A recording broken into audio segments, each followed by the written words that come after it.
Bonjour. Bonjour Laurent. Tu sais où tu peux te les mettre, tes micros? Oui, mais on n'entendra pas grand-chose. Bienvenue dans les Blabla du Quai, le podcast où l'on s'arrête un instant sur le port de Bénodet, face à la mer, pour écouter les histoires de celles et ceux qui l'ont connu, aimé, affronté. Ici, au bar des Bluniers, entre un café, un verre et un souvenir, on parle de vie, de vent et du temps qui passe. Je suis Laurent, et chaque mois je tends le micro à une voix du bord de mer pour une conversation intime, drôle, touchante, parfois poétique, mais toujours vraie. Installez-vous, le quai est tranquille, l'histoire commence. Voilà, mais c'est le dernier mot que tu entends de ma part. Bonjour Pierre. Bonjour Laurent, comment allez-vous? Bien, je suis très heureux de te rencontrer dans cette... S'il vous plaît, ne me tutoyez pas, on n'a pas garé les cochons. Très bien Pierre, je vous vois. Alors Pierre, c'est vous qui m'avez donné l'idée de faire ce petit interview là, parce que j'ai eu la chance d'avoir des échanges avec vous et j'ai trouvé ça extrêmement intéressant et je me suis dit mais pourquoi perdre cette belle parole qui est présente devant moi et ne pas immortaliser un petit peu. Alors je sais pas si j'aurai le niveau pour qu'on réussisse à graver ça dans le marbre. Mais en tout cas, ça me fait plaisir de faire ça et de passer ce petit instant avec vous, Pierre. Mais je vous remercie de m'accueillir dans Blabla au Blunier à Bénodet, 29 950. Ouais, parce que pour ceux qui nous écrivent. Et comment êtes-vous arrivé ici, Pierre? Par hasard. J'ai chuté ici parce que j'ai eu le malheur d'épouser une concarnoise. Oui, ça fait peur, ça. Ça fait très très peur si vous la connaissiez. Je vous dis. Voilà. Donc elle est née dans le coin et donc c'était l'objectif final. Non, c'est que elle a passé une grande partie de sa jeunesse à Begmey avec ses amis. Et quand moi je l'ai épousée, le 8 août 1974, en l'église de Irouléguy, Pays Basque, 64 000, je ne sais plus combien. Parce que tu es basque. Voilà. De quel coin?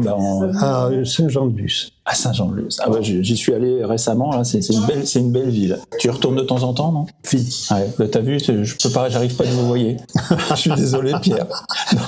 Donc moi je vais te tutoyer, puis toi tu on commence. Continue comme ça. Alors. Bonjour, vous êtes un voyou, c'est ça? Je peux le dire? Alors, je suis ravi d'accueillir Pierre, ancien photographe et grand reporter à la Nouvelle République du Centre-Ouest. Il a parcouru les visages et les paysages, captant l'instant avec justesse et manie. Aujourd'hui, il va vous offrir ces mots. Bon alors Pierre, t'es à toi. Qu'est-ce qui s'est passé le dimanche 9 avril, écoute-moi, dimanche 9 avril 1978 à 9h27. Qu'est-ce qui s'est passé? D'abord, moi j'y étais pas, 9h27. D'accord. Donc, moi, j'ai jamais fait, puis le 9 avril 1978, je m'en souviens absolument plus. C'est vrai? D'accord, ok. Alors, j'explique un peu, c'est une photo qui t'a rendu célèbre dans le monde entier, puisqu'elle a été, elle a été délivrée par l'AFP partout dans le monde, où on voit, j'explique la photo, c'est où on voit que le pont se détruit par une crue de la Loire à Tours, et tu grâce à un coup d'œil, t'appuies sur le clic et hop, là sort un formidable cliché avec une vague quand même. Ça sera maintenant, c'est la première fois que je raconte vraiment l'histoire. En 78, comme ça avait été depuis, j'étais rentré dans ce journal, tous les 8 jours, on était trois photographes, 3 feuilles de 24. On prenait une semaine d'astreinte pour le fait divers. Donc j'étais d'astreinte pour les faits divers, et dans ce cas, tu ne fais que les faits divers. Excusez-moi de vous tutoyer. Mais t'as raison, Pierre. Qu'est-ce que c'est qui me porte? Écoute, sinon on va pas y arriver. C'est vraiment incroyable. On se connaît, hein, on va pas garder les cochons ensemble. Non, c'est vrai, mais bon, écoute, c'est l'esprit. Hein. Bon, alors, 78 là. Alors, tu fais quoi la veille, j'étais de service.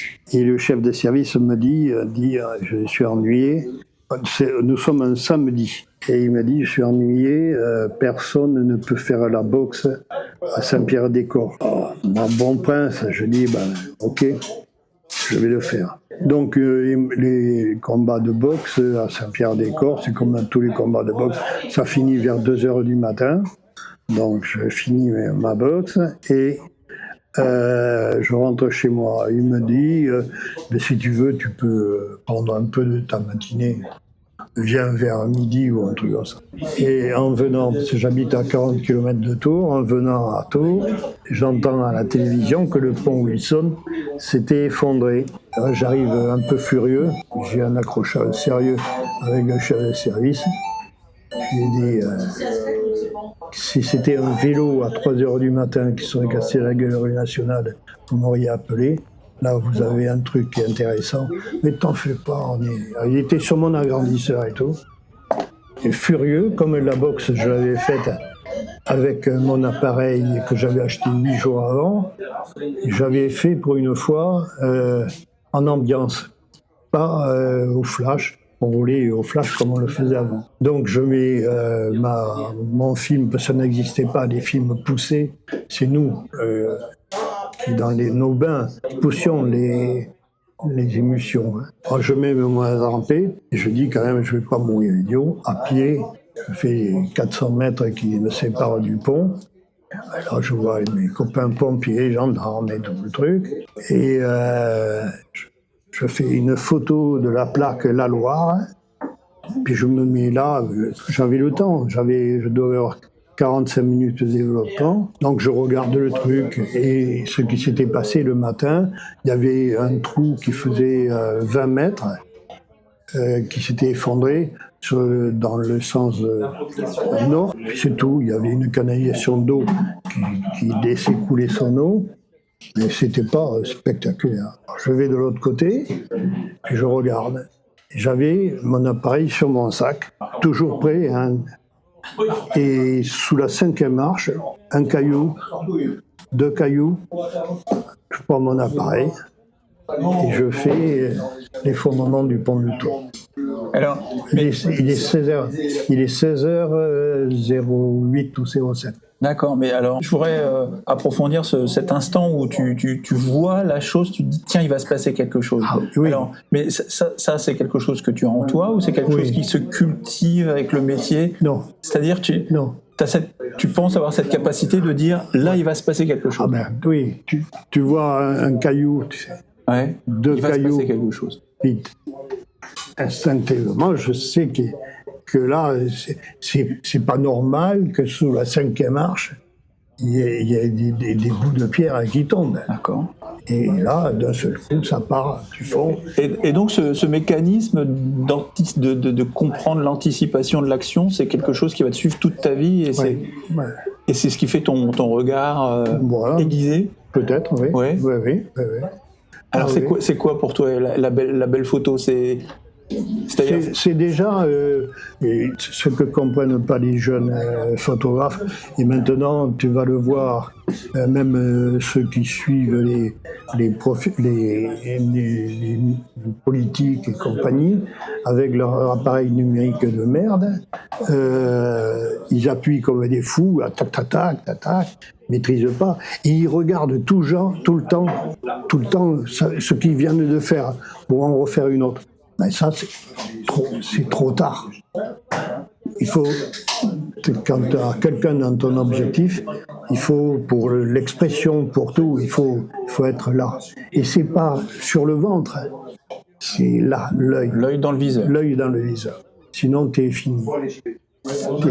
D'accord. Et donc, parce que je sais pas, la photo c'est un art, la photo de journalisme, finalement aussi. Enfin, ça vient exprimer quelque chose. Ça vient prendre un instantané. Et alors, il faut donc faut appuyer au bon moment. Mais ça vient de où? T'appuies où? Ça vient du cœur? Ça vient de mon fait que je suis un tireur d'élite. Ouais, c'est possible. Mais ça part d'où? Ça vient de la tête, du regard, du cœur? C'est tout le corps. C'est tout le corps? Ouais. Donc mais comment ça? C'est quoi? C'est une étincelle? T'arrives, il se passe quelque chose dans ton corps? Non. Je dis toujours aux jeunes que quand mon fils qui fait des études pour l'implantation de cuves et tout en terre, c'est un géologue. Il a rencontré un de mes reporters photographes. Il dit, ton père, il est fou, il est chiant, il est tout le temps. Quand on se déplaçait à 3 ou 4 reporters sur un match de foot, je dis, je veux pas des photos, je veux une image. Vous comprenez? Imagine que tu sois dans le match où il y a Zizou qui fout le coup de boule. Si tu es là avec les copains à passer ou boire un coup, une bière derrière les trucs, tu la feras pas. Il faut être toujours à l'affût, suivre toujours. Si on te dit suivez le numéro 10, tu suis le numéro 10, les autres s'occuperont du reste. Tu suis le numéro 10. C'est là qu'il prend, il se fait casser la jambe ou détruire le visage. Il faut être 100% dans ton reportage. C'est une fraction de seconde. Si tu tournes la tête, que ça y est, c'est perdu. Ce qui fait donc c'est une vraie concentration sur l'instant. Et un positionnement. Un journaliste écrivant peut être dans la même manifestation que toi, à 20 mètres et avec un colosse devant lui qui ne voit pas la scène. Ouais. Donc il faut être en position. Il faut toujours être au contact de tout ce que tu fais. Et en contact, je ne vais pas courir à côté du numéro 10. Je vais avoir un téléobjectif qui va me permettre de le faire. Donc on adapte le matériel à ce que l'on veut réaliser. Donc il y a un côté technique, ça c'est bien évident, et une conscience de la situation finalement. Ouais. Il faut être très conscient de ce qui se passe. Et presque anticiper l'action. Et ça se voit. Tu sais quand tu suis une manifestation la plus simple possible, si tu suis et que tu vois les réactions des gens qui sont derrière et tout. Alors, mais c'est quoi une bonne photo pour toi? C'est la bonne photo. Ouais, c'est la bonne photo. Mais alors, qu'est-ce qu'elle doit exprimer? Il faut que, à la limite, une très bonne photo n'a pas besoin de légende. Mais il faut mettre une légende, ne serait-ce que pour la fixer dans le temps. Mais alors, pour toi, une bonne photo, c'est un résumé de la situation. C'est quand tu la regardes, tu comprends ce qui se passe. Il vaut mieux une bonne photo qu'un mauvais texte. Oui, je suis assez d'accord et je partage ça avec toi.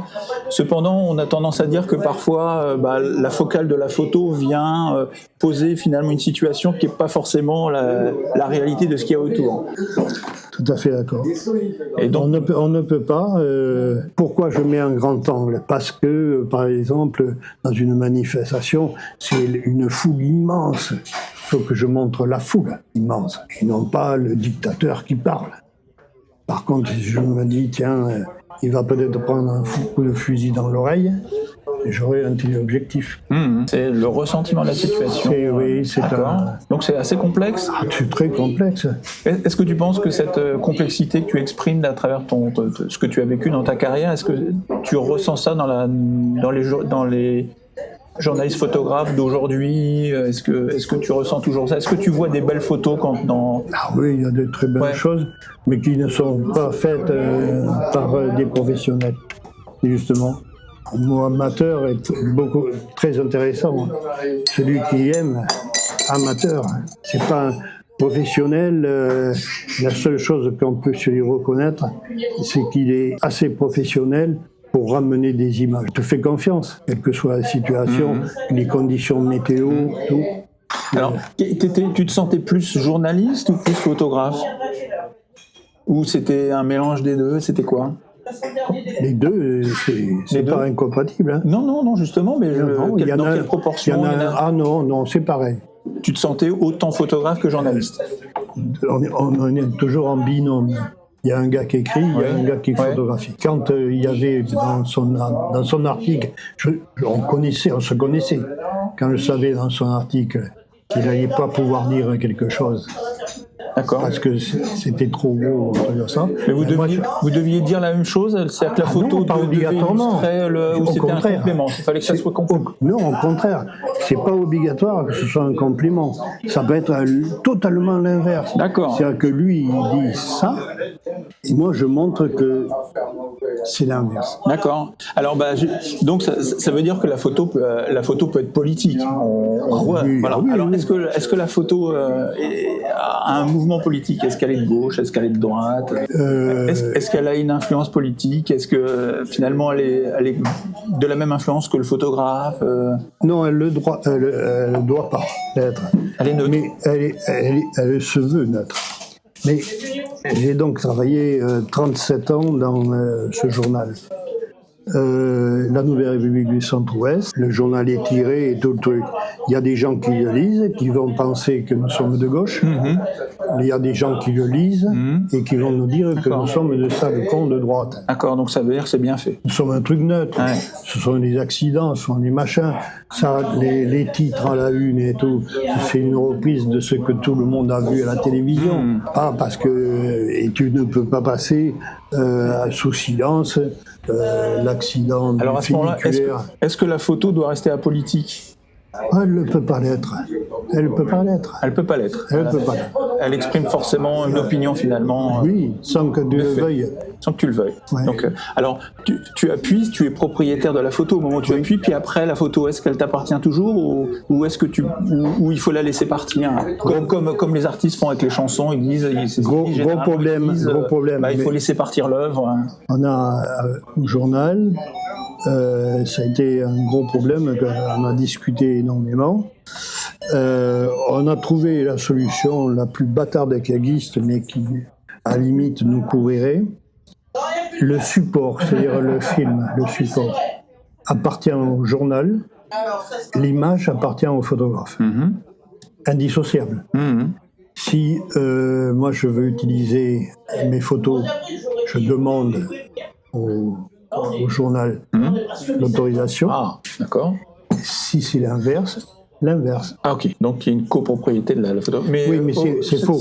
Ma question, c'était plus, non pas juridique, c'était plus au sens moral du terme, enfin au sens, la photo elle est là, et puis comme celle du pont, elle est partie dans le monde entier, on va dire, et donc il faut la laisser partir, elle vit sa propre histoire, quoi. Oui, mais malheureusement, sous un fond, non. Parce que maintenant qu'il est mort et que le dernier chef de service qui vient écrire un bouquin merdique, même s'il entend ça un jour, c'est pas grave. J'étais jeune, j'étais innocent. J'ai beaucoup tiré parce qu'on a refait 10 fois la une avec Jean-Louis Forest qui faisait partie du directoire et tout. On a remanié et j'ai balancé des photos à la poubelle. Et quand vers 11h30, minuit, tout était calé, je suis revenu, j'avais 2 velins qui tournaient, un pour Ugliopi et un pour l'AFP. Et ils ont pris, alors ce genre de truc, tu téléphones et il dit Coco, la photo que tu vas recevoir, elle s'appelle Pierre Fitou, elle ne s'appelle pas AFP. Ouais, ok. Non seulement j'ai touché 2 fois 36 francs. D'accord. Qui était le truc, à chaque fois qu'on faisait standard, un velin pour lui. D'accord. Donc ça m'a rapporté 72 euros. 72 francs. Pourquoi aujourd'hui je te vois plus avec un appareil photo? Ah non, c'est fini. C'est-à-dire que tu es en retraite de la photographie? Je suis en retraite de la photographie. J'ai un téléphone, c'est un truc qui me permet de faire une photo. T'en fais? Non. Je m'amuse, mais non, c'est fini. Moi, il me faut du matériel, il faut que je réfléchisse. Ouais, je comprends. Ouais. Hein, c'est pas... Et ça, cette envie-là, elle existe? Ah non. Pour l'instant, elle est bloquée. Puis, ce serait revenu, parce que j'avais promis à ma chère épouse de lui faire des photos d'ici. Mais bah oui, parce que ta chère épouse, elle a quand même dit dans un célèbre journal où tu as travaillé, Pierre a un œil hors norme, il est un observateur avant tout, au sens de l'esthétique. Joli. Il faut que je lui achète des fleurs. Ah bah oui, hein, belle phrase. Hein. Ouais.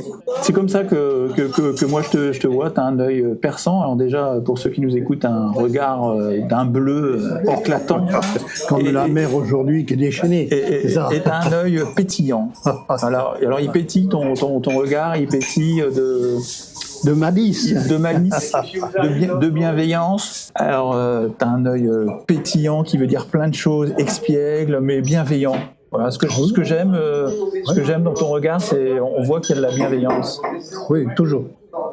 J'ai toujours eu de... j'aurais jamais dû vous dire qu'il fallait écouter les gens, parce que comme ça vous ne m'auriez pas embêté aujourd'hui. Bon, alors aujourd'hui, qu'est-ce que tu as comme regard sur ta profession Plus rien. J'ai honte d'avoir été journaliste. À ce point-là par rapport à ce qui est devenu le métier aujourd'hui? Oui, absolument. Donc, quand tu regardes une chaîne info continue, depuis maintenant un mois à peu près, je ne regarde plus les informations. Je boue. Alors pourquoi tu boues? Tu boues de quoi? D'entendre autant de conneries déjà. Et on parle des journalistes en général de ta part? Oui, de tout. Oui, j'en ai ras-le-bol.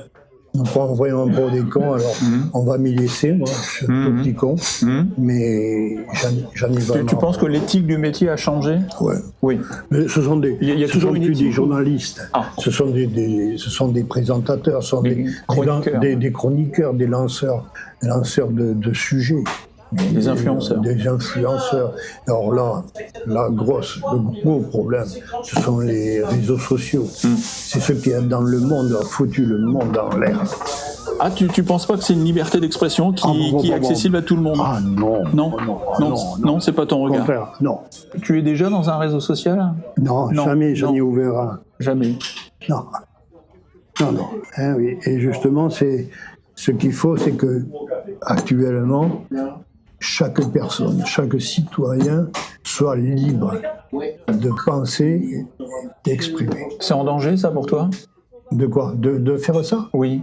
Non, au contraire. Oui. Il faut penser tout seul. Oui. Il faut penser... pense Pierre Fitou. Oui. Je n'ai pas envie que tu me bousilles, tu vois, que tu me pollues ma pensée. Oui. Ça m'emmerde. Alors moi, je serais pour enlever tous les syndicats. D'accord. Même le syndicat de journalistes, qui est un syndicat corporatiste, qui était un syndicat corporatiste, mais qui a été pollué par la CGT. Ils sont entrés dans le journalisme et maintenant c'est SNJ-CGT. Donc ça veut dire mettre à penser qu'il faut que les gens n'attendent pas qu'un journal sorte pour avoir une idée. Il faut qu'il l'ait avant. Donc je suis contre tout le système qui soit. Je suis vraiment... Quel est ton regard aujourd'hui sur la société quand tu m'as expliqué tout à l'heure le jeune garçon qui rentre en 1971 bouillant d'optimisme, quelle est ta pensée aujourd'hui sur le monde qui t'entoure? Je ne saurais pas que faire. Je ne saurais pas que faire, parce que c'est un tel bordel à tous les échelons que tu ne peux pas prendre de position. Tu ne peux pas prendre de position pour l'un ou l'autre. Je crois, c'est aberrant. C'est aberrant ce qui se passe. Un président de la République des États-Unis d'Amérique qui dit c'est à toi? Non, c'est pas ça, c'est à moi. L'autre abruti là-haut aussi qui dit c'est à vous, je m'en fous, c'est à moi. Qu'est-ce que c'est ce boulot? Qu'est-ce que c'est ce boulot? Qu'est-ce que c'est ce boulot? Tu penses qu'on est plutôt dans une période régressive au sens de... Mais non, elle va augmenter. On y va obligatoirement et on nous ment. Là, dans l'histoire, on est en quelle année? On est en 39, on est en 37, 36, comment tu vois ça? En 31. En 31. Ouais. En 31. Ouais. Pierre, j'ai passé un bon moment avec toi. Moi, je vous aime pas, d'accord. Je sais. Je vous aime pas. Et alors Pierre, je sais pas ce que tout se reproduit. Je sais pas ce que ça va donner, tout ce qu'on s'est dit là. Hein. Donc écoute, en tout cas, moi j'ai passé un bon moment avec toi. Un très bon moment, j'espère qu'il y en aura plein d'autres. C'est gentil. Alors tu mets de la musique classique derrière. De la musique classique. Alors c'est compliqué, il faut que ça soit libre de droit. Enfin bon, je découvre plein de choses. Pierre, merci beaucoup. À bientôt. Et bonne journée. Au revoir.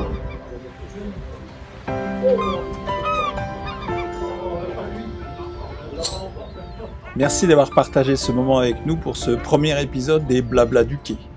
Le voyage continue.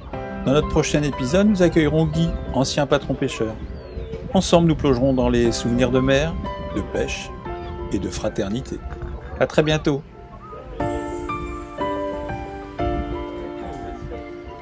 Ainsi vont les Blabla du Quai.